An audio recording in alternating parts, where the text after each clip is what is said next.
We going?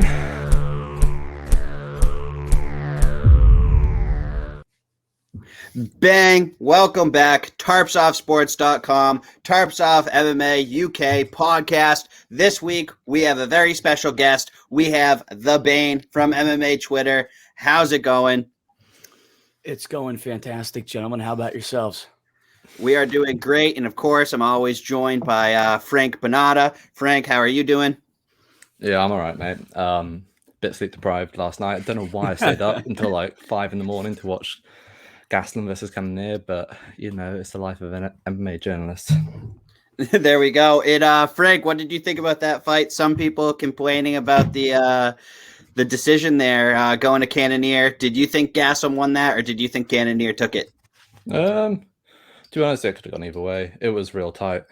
I'm not gonna lie. By the time that fight came around, I was so tired that I could barely even see straight.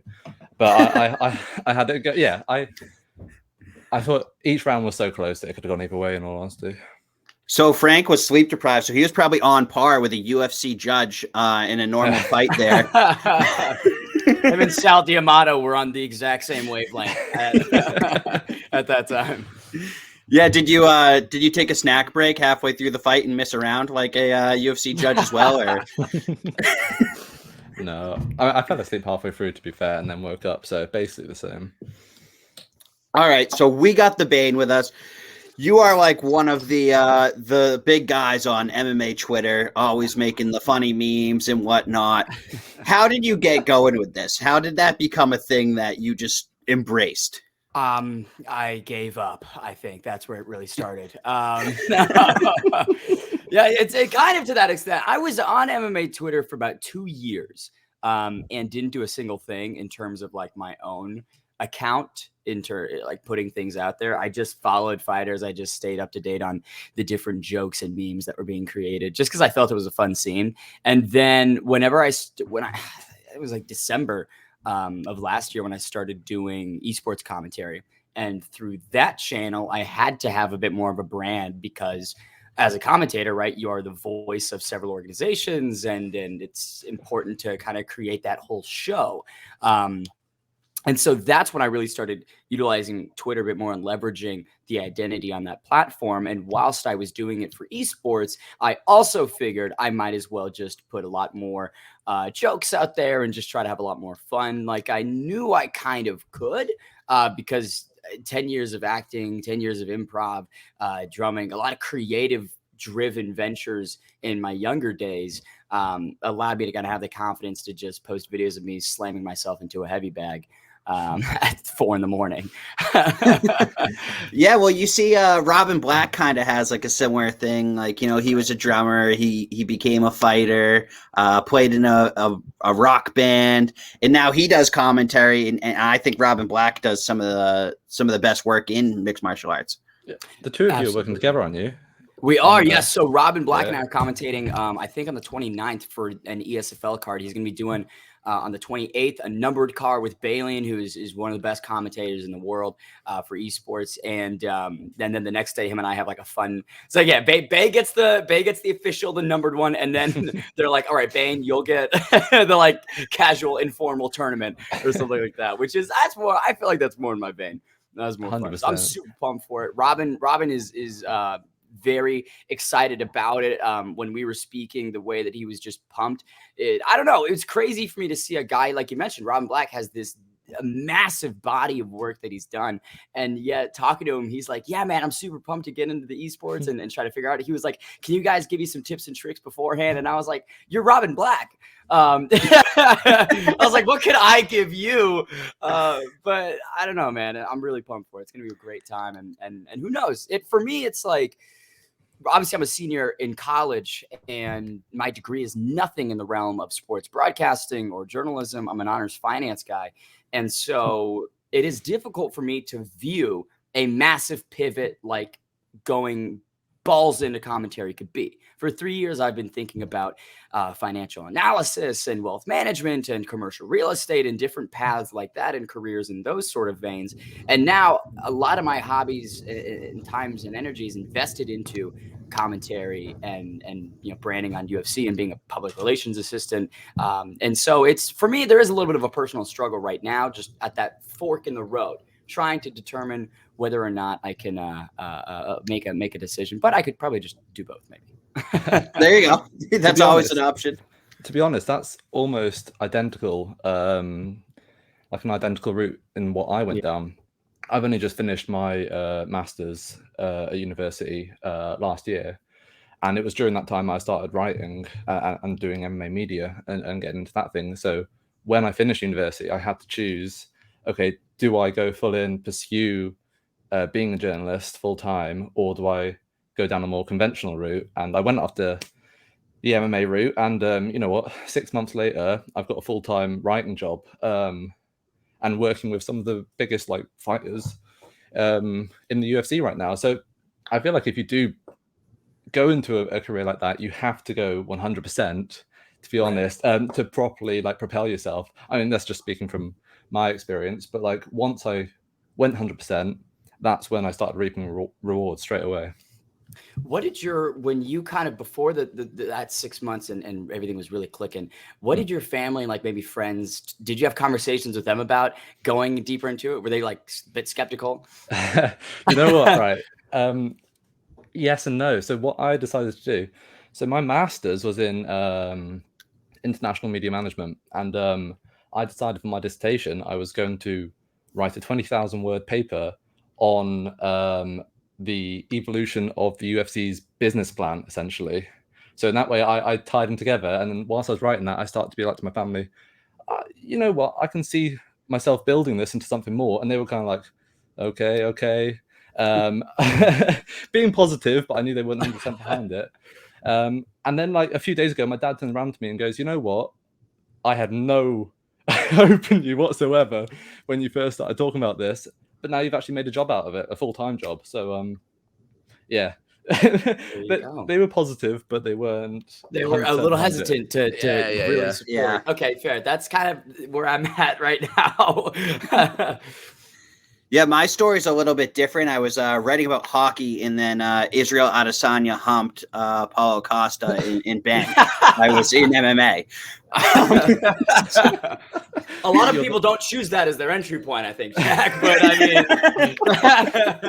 Jack's MMA writing career is like the love child of Israel Adesanya and Paulo Costa. Yes.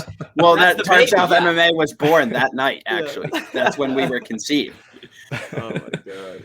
Yeah, me and Chris Mancuso were covering the NHL playoffs. The games had just ended.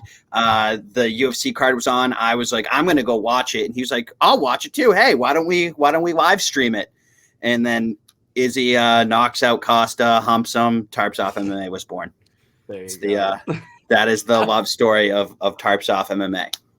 A lot of people obviously speculated that there was a child that was created between them that evening. So it's good to hear that there was something produced from the physical connection that Izzy and Costa shared. That yes, we are the love child. Some more MMA Twitter stuff I want to talk to you about. Absolutely. Billy Q, he's on like this rise on MMA Twitter. Might be bigger on MMA Twitter probably than the UFC rankings or anything like that, although I did see your rankings and you had him number 1 through 15 on the pound. I was a lot of tough cuts with my pound for pound favorite top 15 rankings, a lot of decisions, and Billy Q ultimately took every single spot. Billy is such a fun guy, and I think the thing about him that's allowed him to have so much success on Twitter and that platform is because he just goes with the flow. You know, he just goes with the flow. And you see some fighters view Twitter as I don't know, they get into arguments and things like that. You rarely see Billy Q getting into anything conflict wise or going at anybody. He's just a really fun guy, and I had the honor of interviewing him, and so we got to chat, and I don't know, he just seems like a cool dude, and I like him a lot. His vibe's great, and when anybody gets along with me, right, and the chemistry's there, and I make a joke and they're joking back, it's typically good news. And so yeah, man, I mean, I think he's doing it right. I think there's a lot of people that are doing it right, but Billy is definitely, if I could say a blueprint for UFC fighters on how to grow your fan base, look to Billy Q, look to Adrian Yanez, look to Randy Costa, because they're kind of the creme de la creme of branding on Twitter.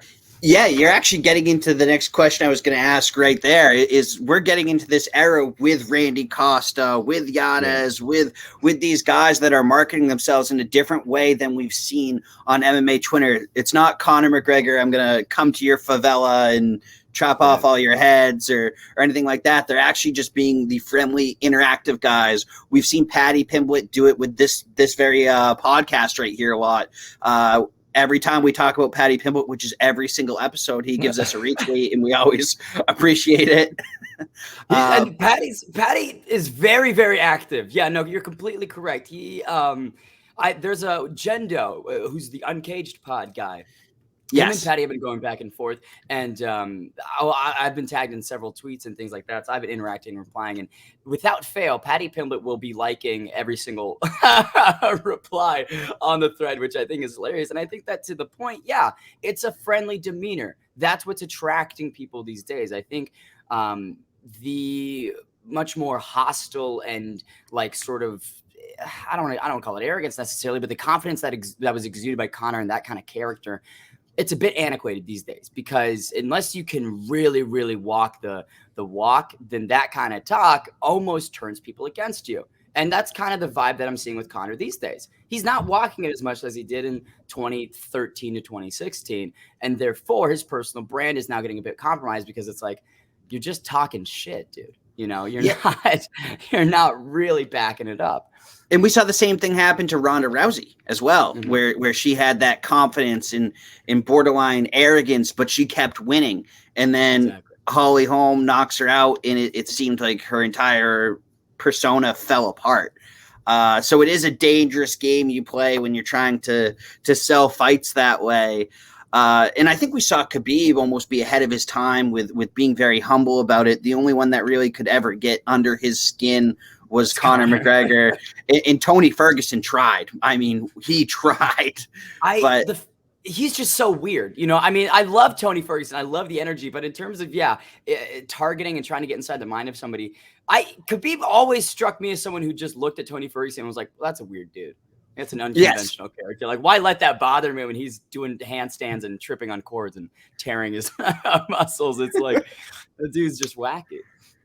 Although I do have to say it was pretty funny earlier in the, or might have been last week, Khabib goes on Hot Boxing with Mike Tyson, a podcast called Hot Boxing, and then was upset that they were smoking weed on the set of Hot Boxing. Did you see his recent press conference with the Jose Aldo comments? Yeah, Jose Aldo and Donald Cerrone properly went in on both of them, but for no reason, somewhat. Like, I don't know. It seemed like a weird angle for Khabib to take for someone who's been so respectful to fighters in the game. I don't think it's a very weird angle. I think I know exactly what it was. He's trying to discredit Conor. I don't think it was really an attack on Aldo and Cerrone. I think they got caught in the crosshairs. He doesn't need to do that anymore. He beat Conor, though. I don't know why you would carry on bringing his name up when he's not even in the conversation, because the question was asked is it possible for a fighter to have two peaks? And Jose Aldo was the example that the journalist used. And then he goes on to this tirade and brings Conor into the conversation. Why does he feel the need to do that anymore? It could be that Conor is really just, might be it. Years after, it's still something that affects him. Maybe Khabib felt that the fight, as dominant as it was for many aspects for him, the whole after effect, I don't know. I mean, if I was Khabib, I would probably have some long-term PTSD from going through that with Conor. Because McGregor was a onslaught every single day to Khabib with the whole trolleys and things leading up. Like, yeah, I would probably hate Conor for the rest of my life. It seems like everybody that fights Conor does, and like even Eddie Alvarez, he struggles to even talk about Conor to this day. And you like leading into that, I was like, this is where Conor's gonna lose, because Eddie's just gonna grab his legs and take him down and beat him easily, which I still to this day think he could have, but Conor got so inside his head that Eddie tried to strike with him. And he went into that Conor flow just state does as it to well. him.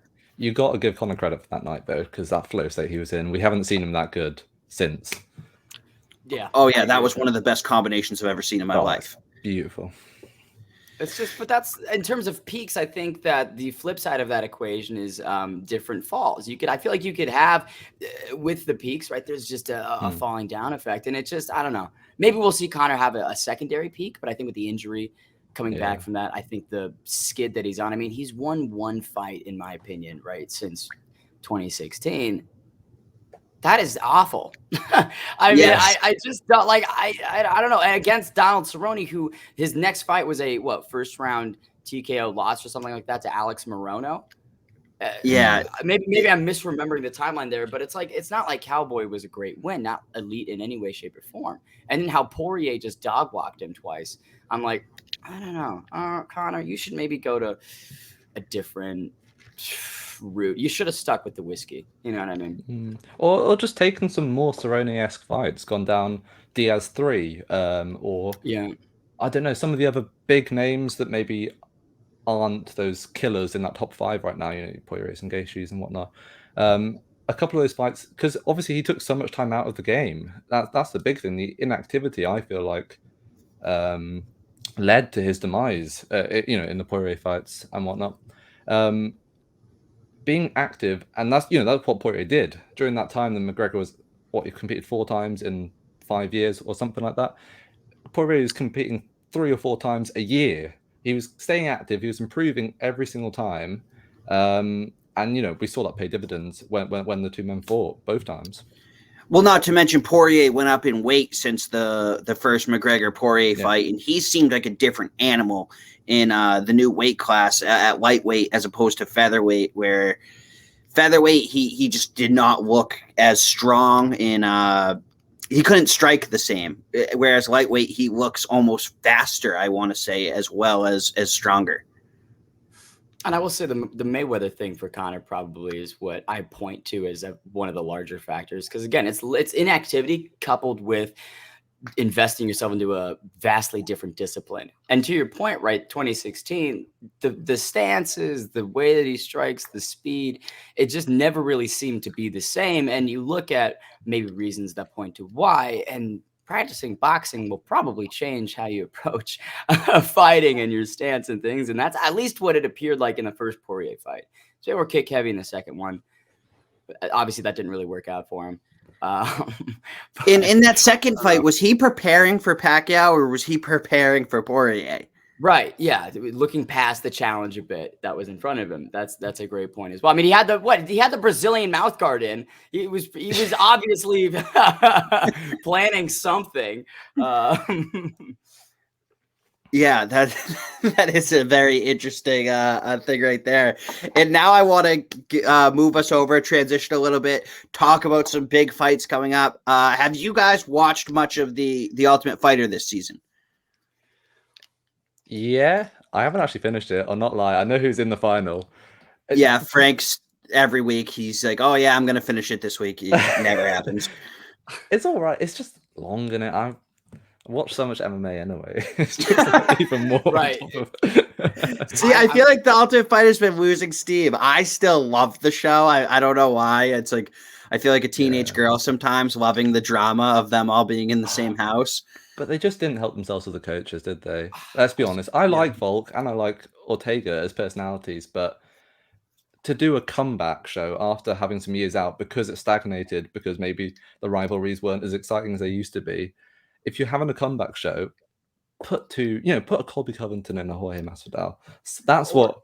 No, that was Covington, Usman. Yeah, Covington and Usman would be who I would pick for the coaches, and that's what really deactivated my interest. Is because I was like, okay, Volk and Ortega are Ortega less so, but they're just like nice guys. They're just guys. Yeah. You know what I mean? They don't really have nothing notable. Again, there wasn't established rivalry between them. They're just opponents, which to me really. To your point, Frank, it's like, look, you're going to make a comeback of this show and really want to take it into the modern era of what the UFC's in now. You do it with Usman and Covington, and then you have their fight. Like, it makes no sense to me. And so I have yet to start.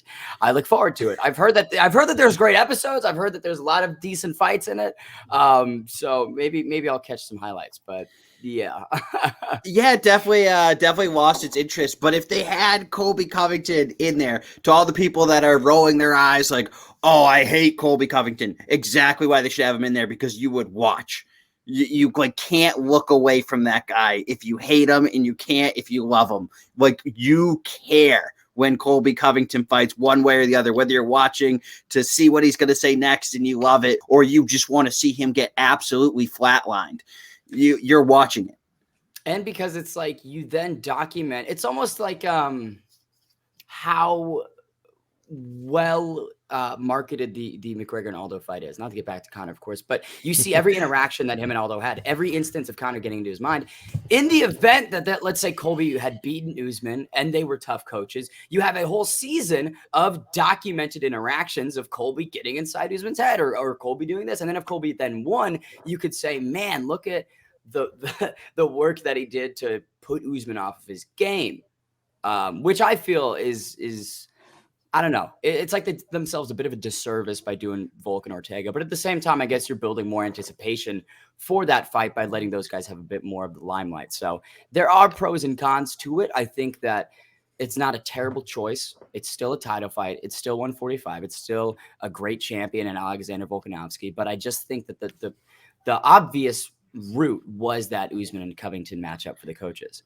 I suppose you do have to remember it was booked during COVID times as well. So there was some level of, I know Adesanya was rumored and stuff, but then you've got all the vouchers stuff coming over from New Zealand, which makes a lot of those sort of things harder. So, you can cut them some slack in that regard. But yeah, I agree, to be honest. There wasn't that hype. There wasn't that excitement that drew fans. The Ultimate Fighter saved the UFC, didn't it, back in the day? Yes. And then continued that sort of hype by having like Rashad and Rampage. Chael Sonnen being on it and Vanderlei Silva. I mean, that moment, of course, is one of the most well-known. Close. But, Conor and Uriah Faber in one of the weirdest seasons ever. Right. Like, I enjoyed that season. And yes, but those coaches made no sense. Yeah. Yes. No, I know. I love that season. And Ronda Rousey and Miesha Tate. Mm-hmm. It's funny because you look at this season, and for me, I always laughed because it seemed for about the first half of the season, every week I'd see the commercial that says, "The Ultimate Fighter's back." And I'm like, it's been back for about a month. I don't know why we're still saying it's back. It's kind of been back. Like, that tells me all I need to know about how well it's doing if halfway through they're still saying, guys, it's back. Like, well, Volkanovski's definitely not a prankster. His pranks on the show have been absolutely terrible. Ortega's have been okay. They look really good next to Volkanovski's. But I think Volkanovski's helping Ortega look good at pranking. But we have the finale coming up. It's headlined by, I can never say his name correctly, Chikates versus Barboza. Chikadze. Chikadze. Wait, how did you butcher that? It's so phonetically there. No. I'll ask him to say Brendan Loughnane. No. Long No, hand. yeah, Long hand. Oh my god. All right. But have you guys seen Barboza lately? Yeah. I mean, that guy's Oh my abs are horrifying. Insane. He looks so much like, it's weird how much more muscular 145 he looks than 155. Like, it is insane to me. And I genuinely think that he should be potentially undefeated at that weight class. Because again, the first fight they had was Dan Ige, correct? And that was a very, very close matchup, which I felt Barboza edged. And so you're putting I don't know if it's a challenge for the title at 155. I'm trying to remember what their Khabib fight was. But either way, this guy's been in there with some of the best. And you're putting Giga Chikadze, who, if I recall, lost on the Contender Series. He got choked out.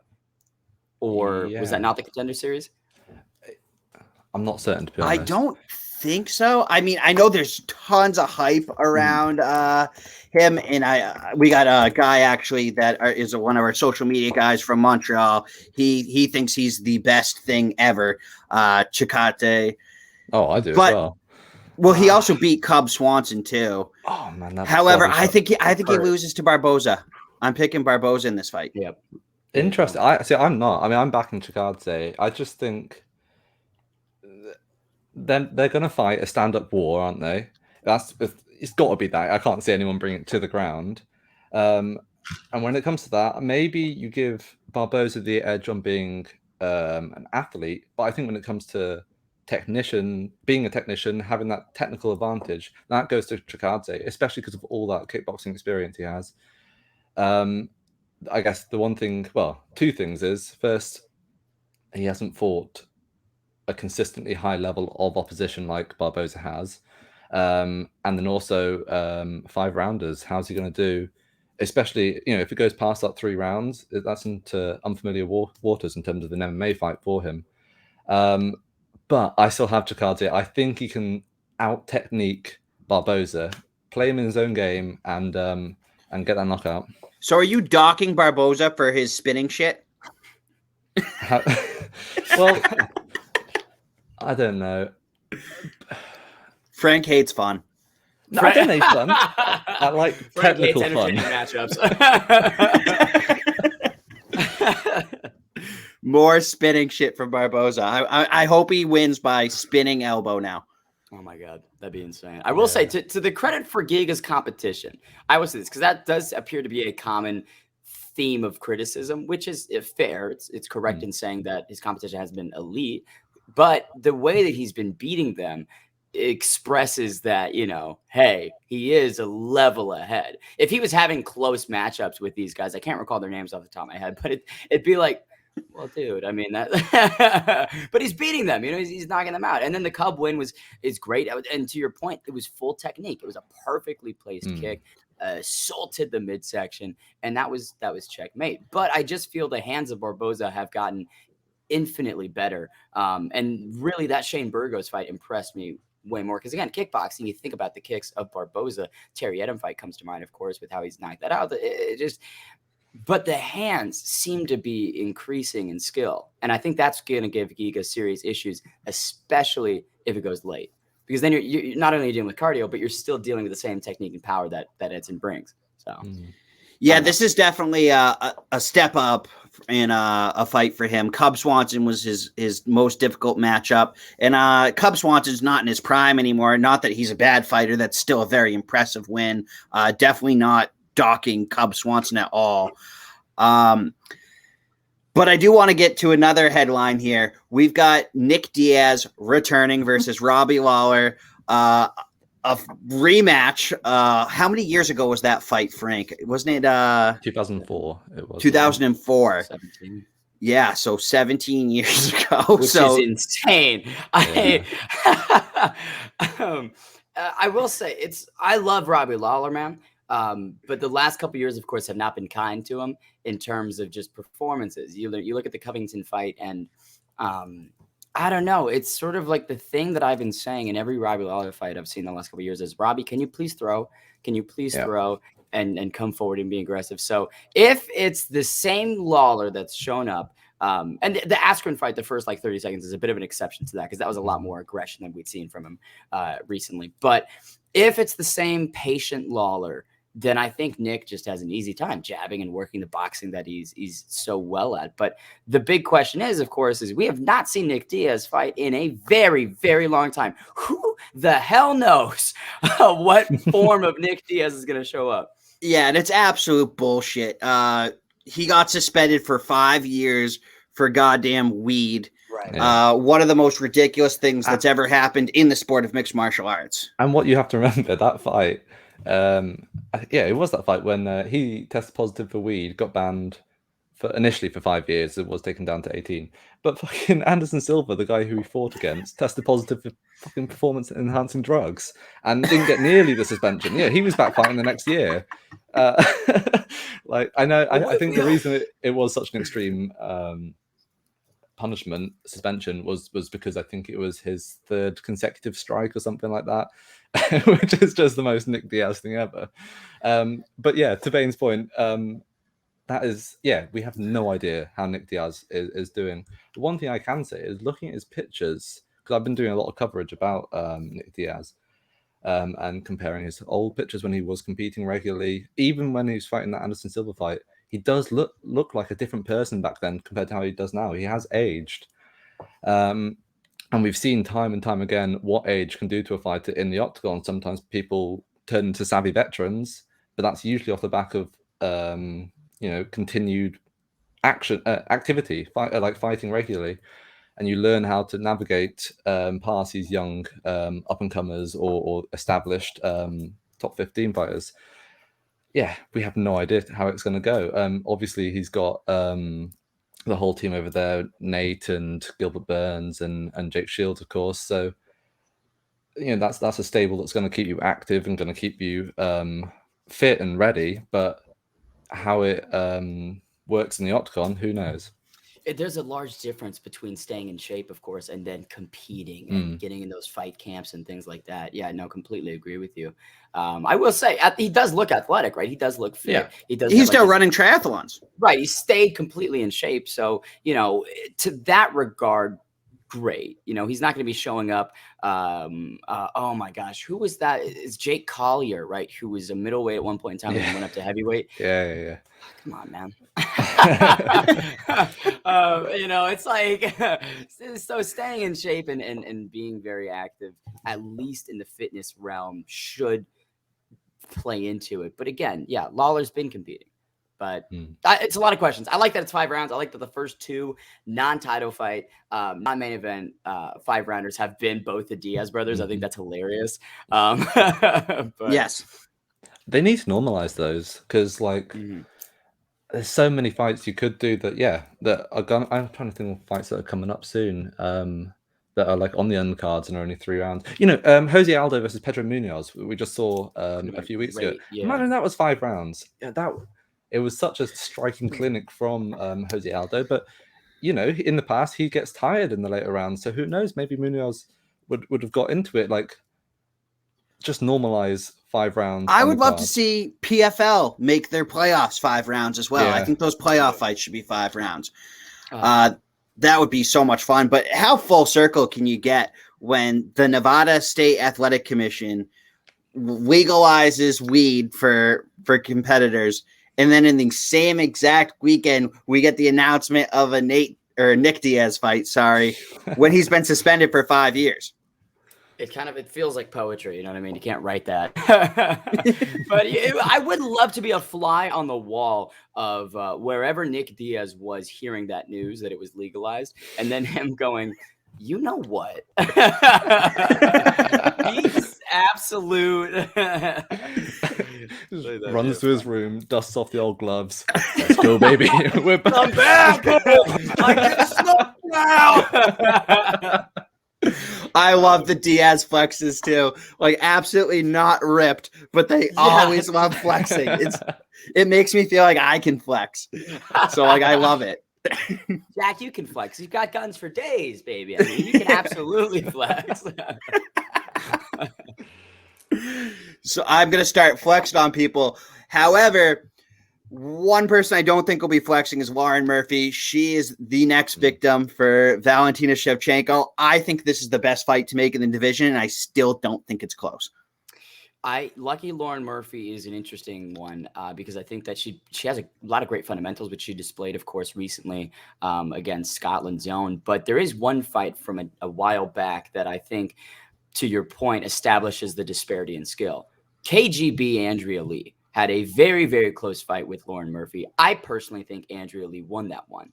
And so you then look at that. And like we were talking about earlier with Giga Chikadze's performances against lesser competition, really impressing, really displaying why they're lesser competition. Andrea Lee and Lauren Murphy, close fight. Andrea Lee not even ranked, I don't believe. Or no, she's ranked 11th, I think. It's like, yeah, I don't know. But Valentina Shevchenko is just a beast. I mean, that's kind of case in point. Anyone you put her against that isn't named Amanda Nunes, it probably is not going to be a close fight. Yeah, it's just so hard to get those two competitors fights because they're so much better than the rest of their respective divisions. And you can't keep putting them against each other. It's not fair to Shevchenko. She's smaller. And at this point, you're hurting her legacy, and she doesn't deserve that because she is such a great fighter and athlete. I feel like Wei Li could make the move up. You've seen how bulky she is. If she just didn't cut as much weight, that could be a legitimate opponent for Valentina. But yeah, there is no one right now in her own division who's consistently competing, in my opinion, who can stand with her. And they still haven't announced an opponent for Rose Namajunas yet, correct? I don't think they have. Yeah.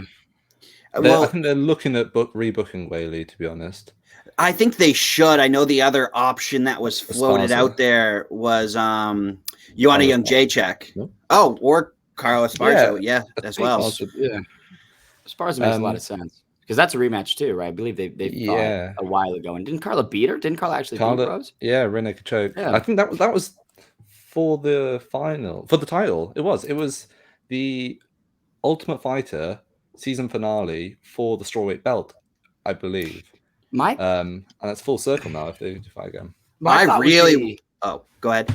Book, right? Do main co-main. So you could do main Rose versus Carla, and then co-main a 5-rounder exhibition of Joanna Jędrzejczyk and Weili Zhang. Or Zhang Weili. You literally just took what I was going to say anyway. Yeah. Yes. It makes perfect sense because, again, that was such a close fight. It's hard for me to really look at the legitimacy of rebooking Zhang Weili for a title match when her lone defense is a controversial decision in some regard. A lot of people thought JJ snatched that one. So you just rebook that rematch because, again, it's a fight of your contender, should be fireworks, and then put it right under. So that, to me, Jack, I think Jack and I are on the same wavelength. The UFC and put Claudia Gadelha on the card too, just because her and Joanna have to talk shit whenever they're in the same room versus anybody. Francis versus Frank. Put her against Francis. There you go. Frank. Or Frank. Frank, you're gonna step in the octagon. Okay. Let's go. No, but in all honesty, I reckon the UFC are too scared to double up a women's main and co-main event. I can't remember the last time we saw one of those. But I mean, if there's a division that is going to draw the attention and warrant having a card that is main and co-main, it's women's strawweight, because compared to all the other UFC's women's divisions, the talent in there is up there with some of the top men's divisions. And then, you know what? We need an atomweight division as well. I really am behind that. Like, the more I look into it, Esparza could easily compete at atomweight. Michelle Waterson could. And you've got new people coming in as well, like Luma Lukbumi and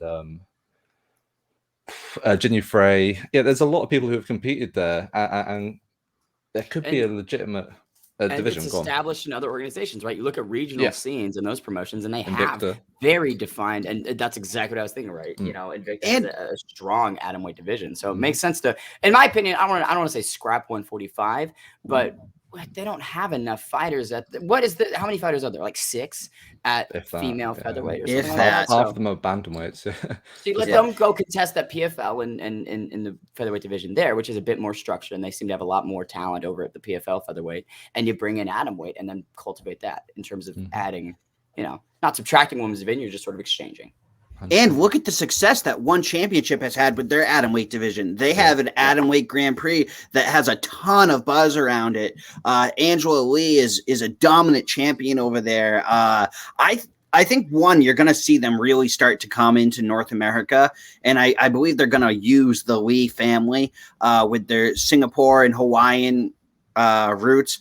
I think the American people can get behind Angela Lee, Christian Lee, and one is very different in how they promote stuff. They don't have Conor McGregor talking smack and all these fighters talking smack. They're all very respectful, and I think it can reach a different audience, and it has globally. But I could see that. I think the American audience will like that respect more than people think they will. I don't think the trash talk is all that fun. I mean, we talked about it earlier, the rise of Yanez, Costa, and these guys that interact with people on Twitter and are just good people that you can root for. I mean, you got Moreno playing with Legos. It's awesome. I will say it's interesting, the fighters that have gone over to One and the relative, struggles that they face. Demetrius Johnson, of course, going through the Grand Prix, but then getting nuked in the title fight, and then Sage Northcutt getting his face rearranged by Cosmo Alexandre. It's like, you look at that, and that also builds hype because you think the UFC is the premier #1, and these guys are getting dispatched in One. You know what I mean? So that also kind of conversely works to build the hype because it establishes the talent that exists within the organization. I will say the fight with DJ is interesting because the relative size appeared to be weird. That was a big looking flyweight, I'll tell you what. But to your point, I think, yeah, there's a lot of potential for one to really build and grow and cultivate a North American and Western audience. They just need to build their heavier weight divisions, in all honesty, because you saw Rug is the future, okay, Frank? I interviewed Rug like half a year ago, and it was like one of the most wildest experiences I've ever had. It was him, and then on like another stream, his translator, who was in the same room as him, and then the translator kept walking off in between the two cameras, and it was just absolutely bizarre. I had no idea what was going on, but yeah, he's an interesting one. If they cultivate him into a star, then maybe. Well, Aljamain Sterling definitely would hate to see it. He hates those knees to grounded opponents. Couldn't stand what he saw happen to Mighty Mouse. That's another fun fight that's coming back around. Peter Yan versus Aljamain Sterling. I really think Yan is going to destroy him like a psychopath. It's because stylistically you look at it and it doesn't feel like it's ever going to favor Aljamain. And Aljamain, I think, has now fallen to what we consider underrated, because you look at the guys that he beat before the Yan fight. You look at the Munoz fight. You look at his performance against Cody Stamann, who at that point when they had contested was had a lot of hype behind him. Then I don't know. It's Sanhagen as well. Exactly. 60-second submission of Corey, who recently was number 2 and then lost to TJ.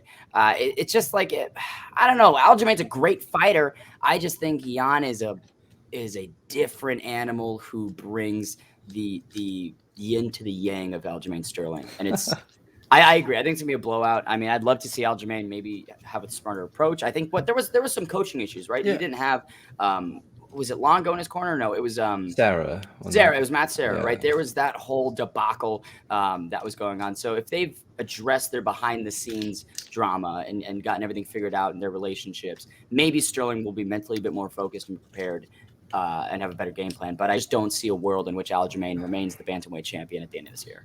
I've got to say, I feel like people do forget that Sterling did have some success in those early rounds, though, because it became very one-sided.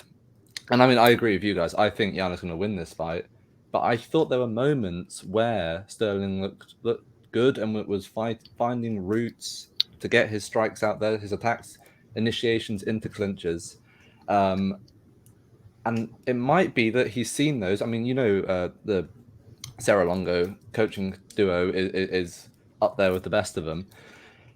Maybe they've seen stuff in there, because, like I said, there were certain avenues of success he had. If they could potentially build on them and find something, and who knows? I feel like it's going to be more competitive than a lot of people are giving Sterling credit for right now.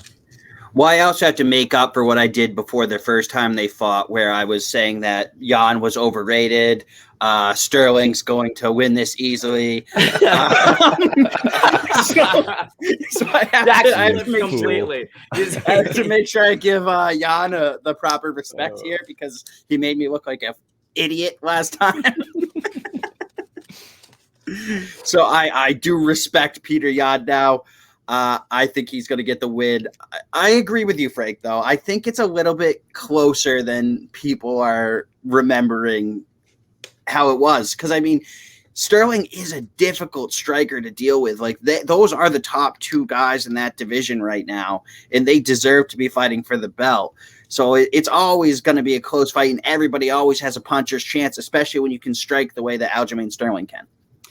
The question for me comes down to the cardio, because you look at when the slippery slope began in their fight, it's when Sterling started to gas, because he couldn't keep up that pace. I think the activity in that first round that he had with the strikes gave Yan a bit of concern, right? It was a lot coming at him, a lot of different angles, but Sterling just couldn't keep that up for a long enough period of time to figure out maybe a different avenue of success, right? It jabbed super consistently through 2.5 rounds, and then you're like, okay, I see an opening for a takedown, and then we'll get the grappling going.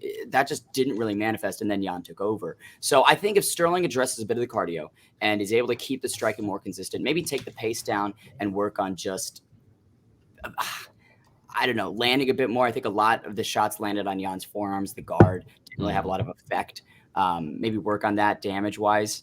But I don't know. I mean, like I said, I think that this is a stylistic matchup that does not favor Sterling in any way, shape, or form. And at this stage of the game, right, you say, Jack, they're top 2. It's got to be game planning. That's where it comes down to. It is really game planning focused. So maybe they'll come with a vastly different approach, maybe something that they saw in the first fight, and maybe that'll work out. But I just don't know. I think there's a reason he's called No Mercy, boys. I mean, it's yeah, he showed me no mercy last time when I said he was overrated and basically a bum. Jack was KO'd on the couch watching that one. I mean, he was. I'm pretty sure we were on live stream that night, and I think it was the beginning of the 3rd round, and like there was just a dead silence. I'm pretty sure I just murmured like, "I'm a fucking idiot."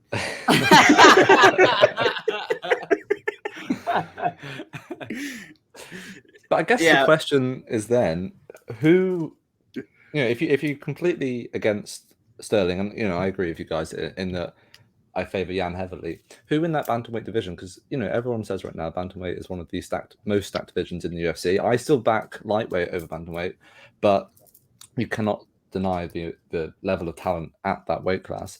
Who in that sort of top 5, that immediate potential title challengers, can offer Jan the biggest threat? I have to be very biased towards TJ, I think. Being the PR assistant, I feel, so Dillashaw, I think, is a great matchup for Jan. I think there's a lot that TJ does well that can give Jan trouble. I think Sandhagen is still a potential world champion. I mean, I think that guy's got so much going for him, and he's only going to get better. He's a younger dude, right? So he's so young. That's the thing.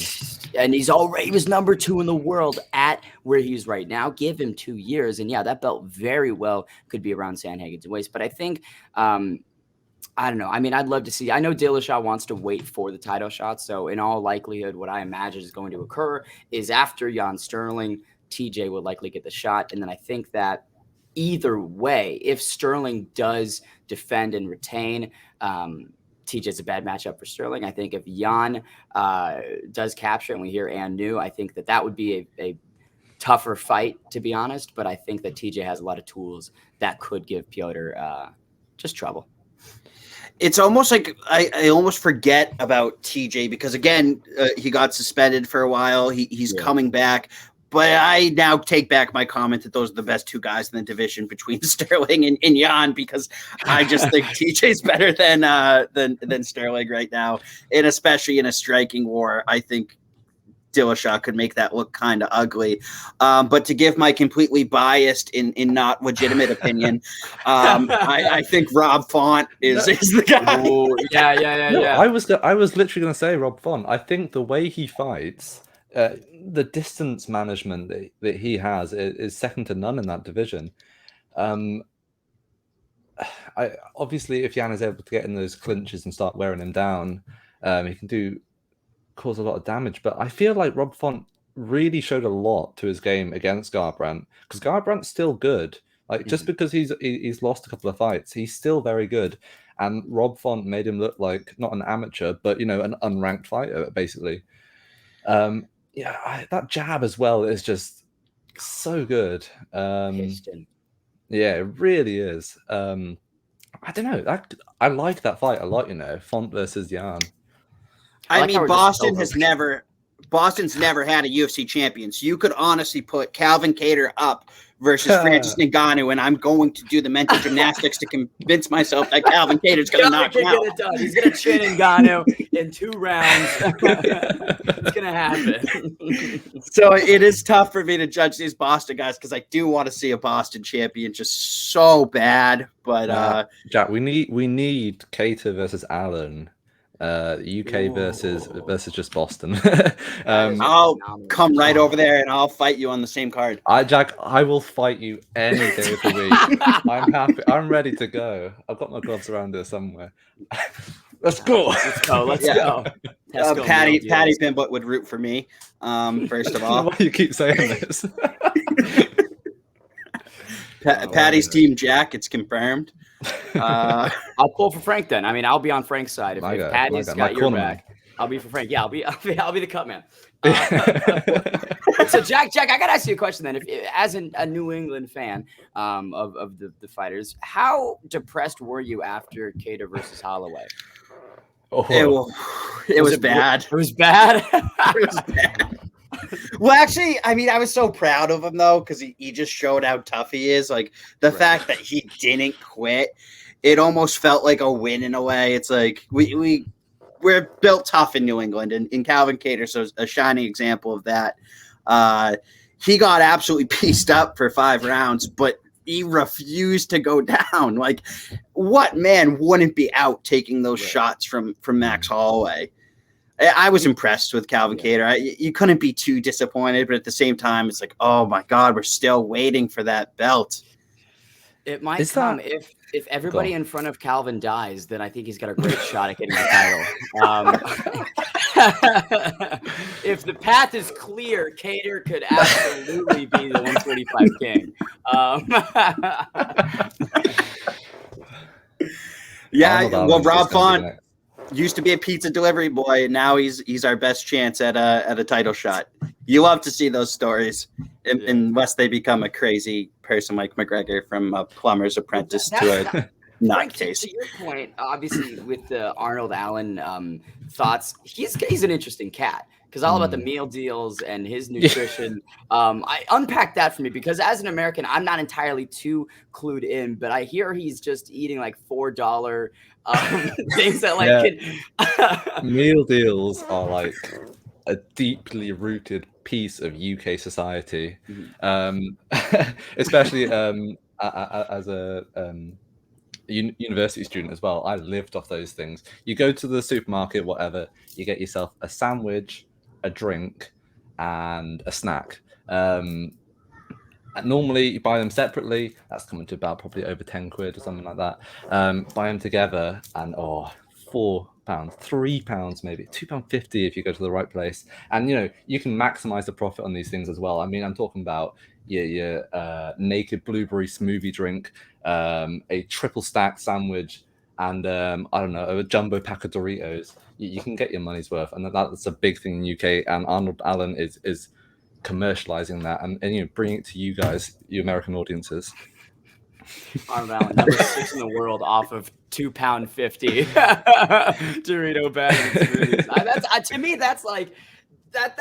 Getting back to what we were talking about earlier, of course, with the demeanor of these nicer guys and just more relatable. That's the story that I want to see. I want him to have success purely because of that. I'd love to see him keep winning. And oh man, yeah. If he was a dick, I'd be like, you know what? Yeah. Hope you. Well, it's like people love Cowboy because he slugs Budweiser and then goes in there and fights. It's the best. Arnold Allen is like one of the nicest guys I've ever interviewed. I interviewed him a few months ago, and at the time there was real bad storms over here. So I started recording, and then halfway through, the whole thing froze. I don't know, I think my laptop shut down or something. And I was like, fucking hell, this whole thing is just done. And then his manager contacts me 10 minutes after and says, oh, do you want to jump back on? I was like, yeah, okay. And he was like, oh, mate, we can just record the whole thing. It's fine. So he let me, we've recorded probably about 20 minutes worth of footage already. And he was like, nah, we'll just do all the same questions. Just go through it again. And it's grand. And, if anything, he gave a better interview the second time. So, yeah, I've got massive respect for Arnold Allen. When fighters do stuff like that, it turns you, maybe similar to the interactions you've had with Billy Q, it turns you into a fan for life, really. Just when you see that sort of side of them. So we just heard Frank take a shot at Mads Burnell saying that someone else was the favorite interview. Okay. No. Oh, Frank, what have you done? What have I done? Favorite UFC interview? How's that? There you go. Mads Burnell was in the UFC. Was in the UFC until he lost to Arnold Allen, coincidentally. Yeah, actually. Favorite current UFC fighter interview. Now, Frank, actually, I got a question for you. So UK talent obviously is comprised of the likes of Darren Till and obviously Arnold Allen making his way deeper in 145. But the 265-pound question on my mind is Tom Aspinall. Now, looking at the new interim champ Cyril Gane and Francis Ngannou waiting in the wings, where do you think Aspinall fits into the picture at heavyweight? Yeah. He's such an intriguing one, and he's I wrote a piece on this probably about a year ago about, I think it was titled "A Surplus of Talent at Heavyweight," and it was just about these new guys that are suddenly coming in and breaking that conventional mold of, you know, the stand and Derek bang. stand and bang, yeah, the big right hand, or even the fact that having one discipline that they focus on, you know, because you got Lewis, say, with the massive overhand, or you had, say, an Alexei Olenek, who is, you know, he's got one route to victory, and that's what he's going to pursue. But you're suddenly getting these new guys in who can do it all, and Tom Aspinall is a perfect example of that. You know, we were talking about Jake Collier earlier. He knocked him out in seconds, and you know, the man's got a boxing background as well. He's competed professionally boxing, and you can see that when he fights, right? But then his father is a Jiu-jitsu royalty, yeah. Literally in the UK, yeah, he is jiu-jitsu royalty. Combining those two aspects, obviously he trains with Darren Till as well, and he moves like him. He moves like Darren Till. If anything, he moves faster than Till, because Till's got that like wide sort of set stance. You've got Tom Aspinall, same with Cyril Gane as well. He's moving around, he's active, he's athletic. And I think that could see him follow a similar path to Gane, to be honest. Like, there's a lot of fighters in there. I mean, obviously, we're going to see him compete against higher level competition, and that's where you need these sort of fights to step up. But honestly, what is he, 3 fights into his UFC career so far, and he's just coming off a submission victory over Arlovsky, I think. Arlovsky, yeah. Exactly, yeah, former champion.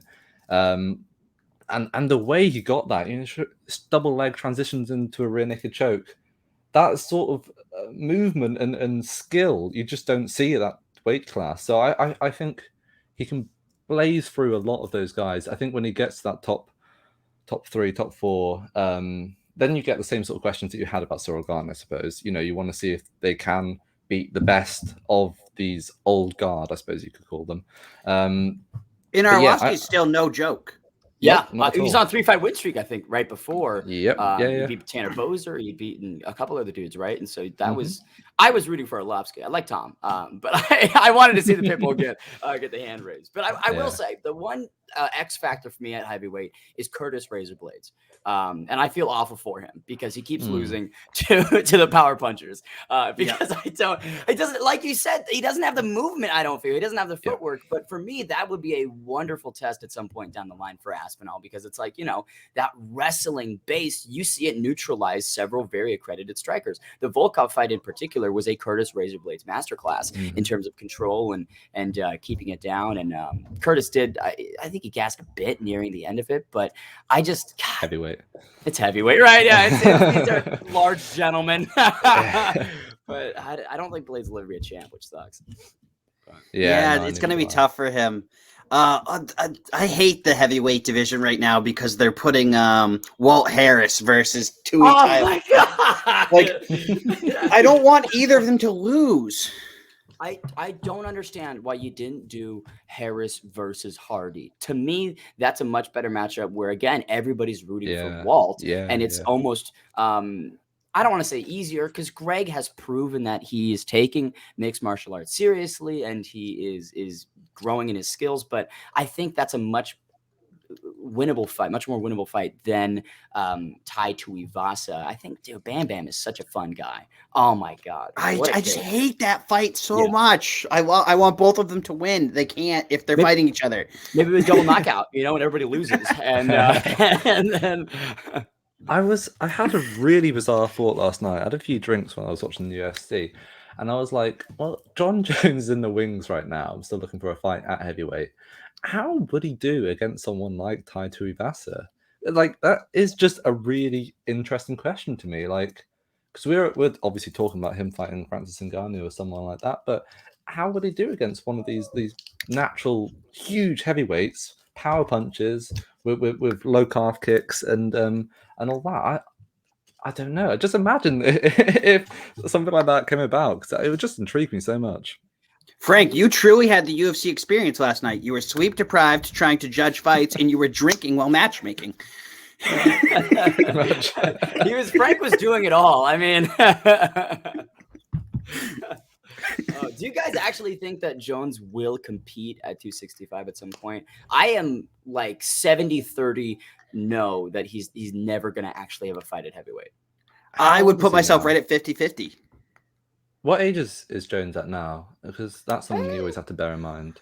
He's got to be in his 30s. Yeah, but he's got to be kind of young. I mean, he started so early. He started at he was 12 years old, I think, when he started in the UFC, basically. He's 34 now. He hadn't hit puberty, but he was fighting on the prelims. Just starting to get some facial hair now. I remember how young he looked. I watched his very first UFC fight. I know I can't remember the card. I think it was a pretty big card, and he was on the prelims. And I just remember being like, that kid is so young. Like, he just looked like a child. Do you think that, because obviously, right, being champ 23, youngest champ in history, having the road to the belt, and then now a decade afterwards, still, like, a lot of us talk about a fighter who maybe is young in terms of just like a general person's age, but their fight lifespan is, kind of gone. That question's been raised at Aldo. He's sort of been able to reverse the narrative, but a lot of fighters can't. Jones's past couple performances have really not been on the same level of the rise to the belt or the defenses and things like that.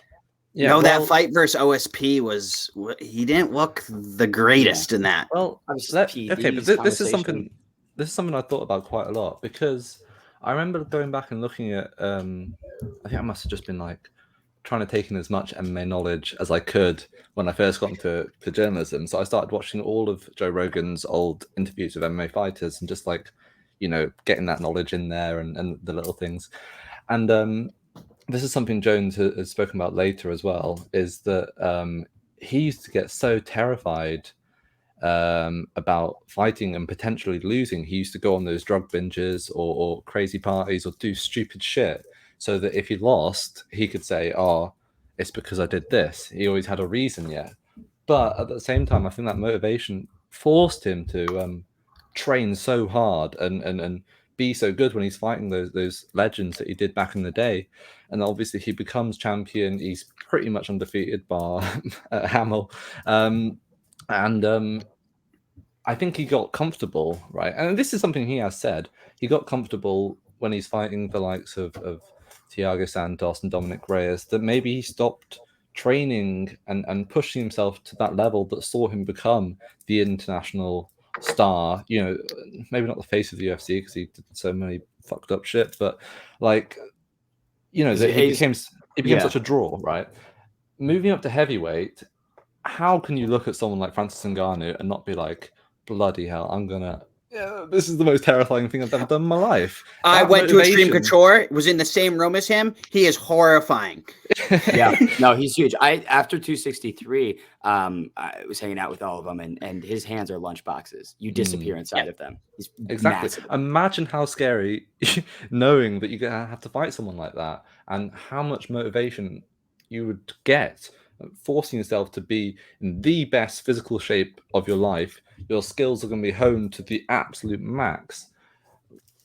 I don't know. Maybe we see a new rejuvenated Jones at heavyweight if he does ever actually compete.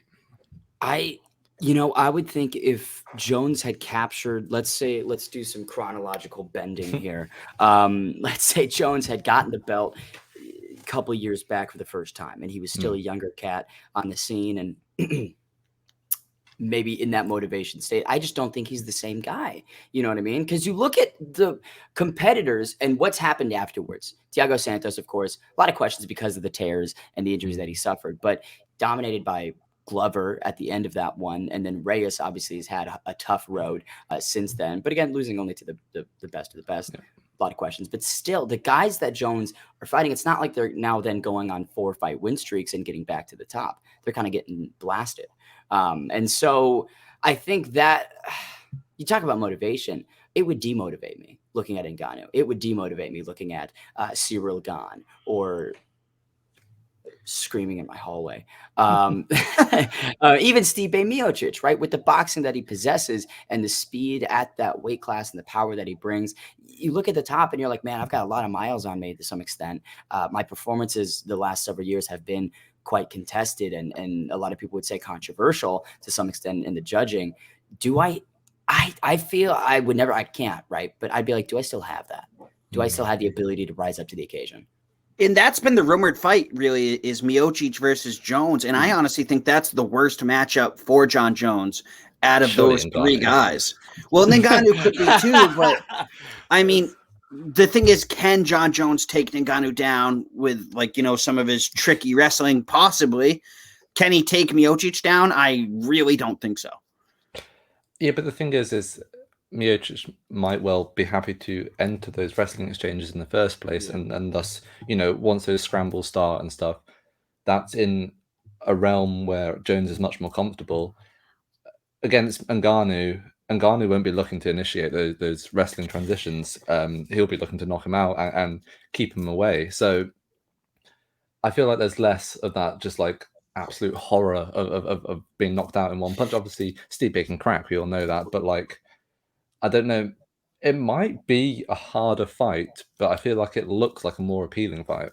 We're honestly arguing, would you rather fight like a bear or a tiger? They're both horrifying. they're both very difficult. But when you look at it, right, Stipe is coming off of a tough knockout loss. He is getting up there in the age. You know, I think that if I was John Jones, I'd look at Stipe Miocic and I'd say a former champion. People say that this guy is one of the best of all time at that weight class. You know, I got to win over him. Boom. That is a great start. And, you know, I don't want to say, I would never call Stipe Miocic a tune-up fight necessarily, but if I were Jones, I would want something that predicates an Ngannou fight or something that predicates a title shot, purely just to see what it's like competing at 265 as opposed to rounds in the gym.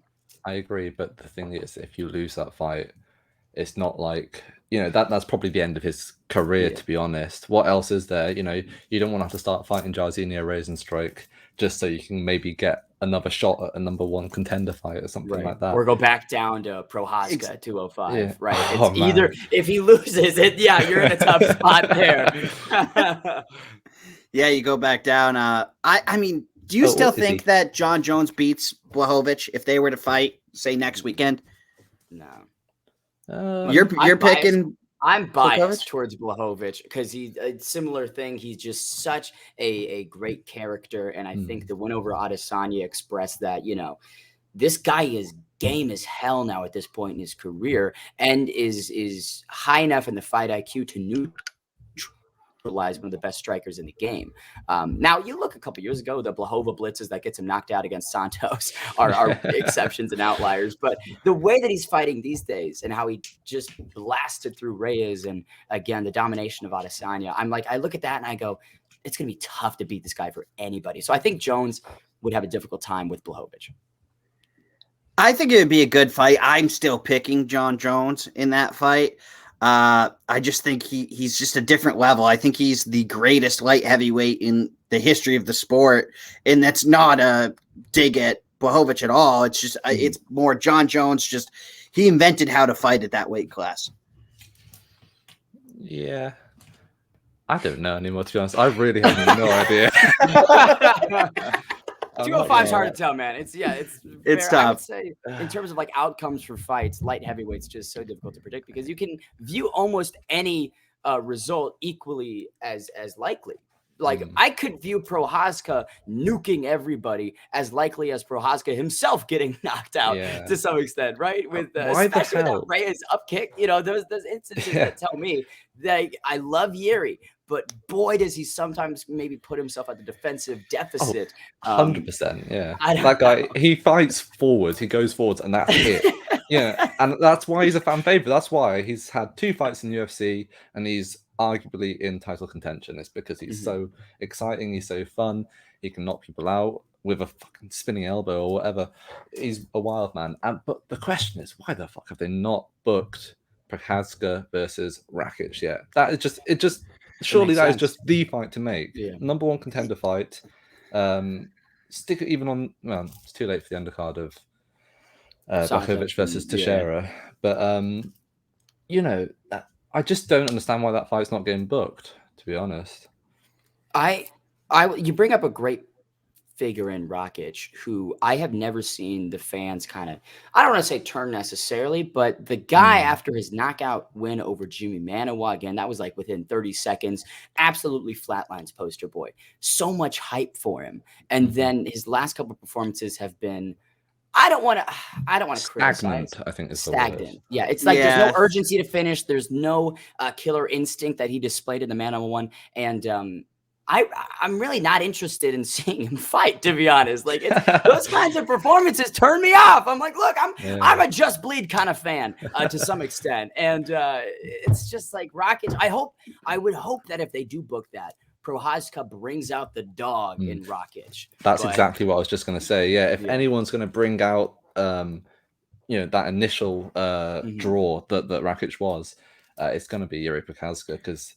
Like I say, he only knows one direction, that's forward, and he's coming at you with literally every limb, every part of his body, just throwing it all. So we actually talked about this a little bit before we came on the air, and it seems almost if some of these fighters get closer to that top ranking, get closer to that belt, the fights get a little bit more, like, I don't want to say boring, but cautious. And they come out with a cautious, air to them, which is why we see sometimes the prelims are better than the main cards. I think this last night's UFC fight card was a perfect example of that, because on the prelims, they're going for it all. You need that exciting knockout because that's going to get you put up on the rankings. That's going to make the fans fall in love with you, and you're going to get that publicity so that way you can fight for the belt. When you're one fight away of just winning and you get a title shot, you're going to be cautious, and it's going to cause I don't want to say a boring fight, but it's just not you're just not taking those risks because, as you just mentioned, and that's why I think, again, I'm going to sound like the biggest casual of all time. I missed the card last night, unfortunately. But Frank's disappointed. Frank's like, I stayed up until 5 in the morning. Look at these bags. Look at these bags. these puppies. But the Bahamundas fight is a great example of what Jackie were just talking about, right? Who throws a big spinning attempt at the conclusion of a 15-minute back and forth? Right? It's just like you don't really see those risks at higher weight or higher spots on the card, and people who have a ton of fights, So I think that I don't know. Yeah, I completely agree with that. Yeah, that's pretty much what I do every single time I spar. It's like you hear 5-10 seconds left, start throwing the spinning shit. Like tornado kick. Let's go. Jumping switch kick, I guess. It's gotta be. Oh yeah, but we're gonna hate on Barboza for throwing spinning elbows of doom. I never really said anything against him. You create this narrative. Frank's an Edson hater. Okay, let's just create that right now. I'm a Chikate lover. Yeah. Frank hates Mads Barnell. Jack, I'll come to fucking Boston and find you. You have to get through Calvin Cater. You have to get through Cater and find. I'll bring Max. Oh boy. All right, we're starting to take some shots at each other here. I guess we will conclude this. Thank you so much for coming on. Do you have anything to plug? Plug away at your social media and let us know what you're going to be doing in the next coming months. Yeah, so really at Bane's MMA on Twitter is where home base is, the command center of where I really post everything in terms of upcoming projects that I have. The Robin Black commentating with the ESFL is next week, August 28th and 29th. Absolutely tune in. It's such a great development for the UFC 4 esports competitive scene, which hasn't seen a ton of encouragement or cultivation from the powers that be that obviously create the game. So having figures like Robin Black come in is just, it's exciting. It's an exciting place to be. And all the other leagues, Primetime, Aggro, Cage Rage, UFL, GameKale, all of those, try to catch them because so many hardworking people put them on, as with the Tarps Off Sports MMA podcast. Be sure to tune into this as well. And that's it, boys. It's an honor. Thank you so much for having me on. I look forward to the Jake Paul and Tyron Woodley fight companion. Absolutely. Yeah. Oh yeah, we got you coming on for that. Yeah. Well, that's always a fun one. Those streams get a little crazy with the fans. So I think you'll have yourself a time. You should come on the UK event as well. The one, the Darren Till fight. We'll do like a 5-person. Little round table. What? Yeah, exactly. All right, we will see you guys next week. Bang. Peace.